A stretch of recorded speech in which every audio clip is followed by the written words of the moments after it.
નમસ્કાર વિદ્યાર્થી મિત્રો, એક્સેલન્સ ઘડીમાં તમારું સ્વાગત છે। આજે આપણે માહિતી મેળવીએ કે ધોરણ 10 અને 12નું પરિણામ રિઝલ્ટ ક્યારે આવશે અને છેલ્લા 5 વર્ષમાં કઈ તારીખે રિઝલ્ટ જાહેર થયા તેની સંપૂર્ણ માહિતી આપણે આ વિડીયોમાં આજે મેળવીએ। સૌથી પ્રથમ તો 10 એપ્રિલના રોજ કમ્પ્લીટલી પેપર ચકાસવાની કામગીરી પૂરી થઈ ગઈ છે, એટલે બધા પેપર તો ચેક થઈ ગયા છે, બસ હવે ડેટાની રિઝલ્ટ એન્ટ્રી ચાલુ છે। ધોરણ 10 અને 12નું રિઝલ્ટ એપ્રિલના અંતમાં જાહેર થશે। 10 એપ્રિલના રોજ પેપર ચકાસણીની કામગીરી કેવી થઈ ગઈ છે? પૂર્ણ થઈ ગઈ છે। ચૂંટણીના કારણે આ વર્ષે 20 જ દિવસમાં ગુજરાત બોર્ડ પરીક્ષાનું પરિણામ જાહેર કરી દેશે તેવું દિવ્ય ભાસ્કરના ન્યૂઝના રિપોર્ટમાં હતું, એટલે 10મા વાળાનું રિઝલ્ટ 25 થી 30 એપ્રિલની વચ્ચે આવી જવાનું છે। ધોરણ 10 અને 12 પછીના આગળનો અભ્યાસ માટેની પ્રક્રિયા ઝડપથી થશે। અત્યાર સુધી ગુજરાત બોર્ડના પરિણામ મે મહિનાના અંતમાં અથવા જૂન મહિનાની શરૂઆતમાં જાહેર કરવામાં આવ્યા હતા, પરંતુ આ વખતે ખૂબ જ વહેલું રિઝલ્ટ આવવાનું છે।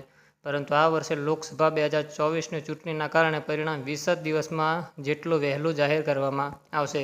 તબક્કાવાર ધોરણ 10 અને 12ના પરિણામ વહેલા જાહેર કરવામાં આવશે। પરિણામ જાહેર કરવામાં આવતા 15 લાખ જેટલા સ્ટુડન્ટની આતુરતાનો શું આવવાનો છે અંત અને આગળના અભ્યાસક્રમ માટે એ લોકોનો એડમિશન ઝડપી થાય તેના માટે રિઝલ્ટ વહેલું થશે। એડમિશનમાં તમારે ઓનલાઈન 12મા વાળા હોય તો રજિસ્ટ્રેશન પ્રક્રિયા કરવાની છે, જેનો વિડીયો મેં આગળ મૂક્યો છે, તે ચેક કરી લો। હવે આપણે જોઈએ કે છેલ્લા 5 વર્ષમાં કયા ધોરણનું રિઝલ્ટ કઈ તારીખે જાહેર થયું, તો 2019માં 10મા વાળાનું રિઝલ્ટ 28 મે જાહેર થયું હતું અને ધોરણ 12નું રિઝલ્ટ 31 મે જાહેર થયું હતું। 2020માં ધોરણ 10મા વાળાનું રિઝલ્ટ 9 જૂને આવ્યું હતું અને ધોરણ 12નું 16 જૂને આવ્યું હતું 2020માં। 2021માં કોરોનાને કારણે બધાને માસ પ્રમોશન આપવામાં આવ્યું હતું, બોર્ડની એક્ઝામ લેવાઈ નથી, 30 જૂને બધાને માસ પ્રમોશન આપી દીધું હતું।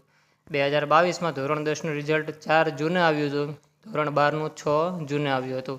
2023માં ધોરણ 10નું રિઝલ્ટ 25 મે અને ધોરણ 12નું 2 મે જાહેર થયું હતું। 2024માં 25 એપ્રિલથી 30 એપ્રિલની વચ્ચે રિઝલ્ટ જાહેર થાય તેવી પૂરેપૂરી શક્યતા છે, જેથી ધોરણ 12માનું કોલેજમાં એડમિશન વહેલું લઈ શકે અને 10મા વાળા 11મામાં એડમિશન વહેલું લઈ શકે, તેની માટે 2024માં 25 થી 30 એપ્રિલની વચ્ચે બધાનું રિઝલ્ટ 25 એપ્રિલથી 30 એપ્રિલની વચ્ચે જાહેર થવાની પૂરેપૂરી શક્યતા છે। જો આ વિડીયો તમને ગમ્યો હોય તો તમારા દરેક 10મા અને 12માના વિદ્યાર્થી સુધી પહોંચાડો અને જો ચેનલ પર નવા હોય તો ચેનલને સબસ્ક્રાઈબ કરો। Thank you.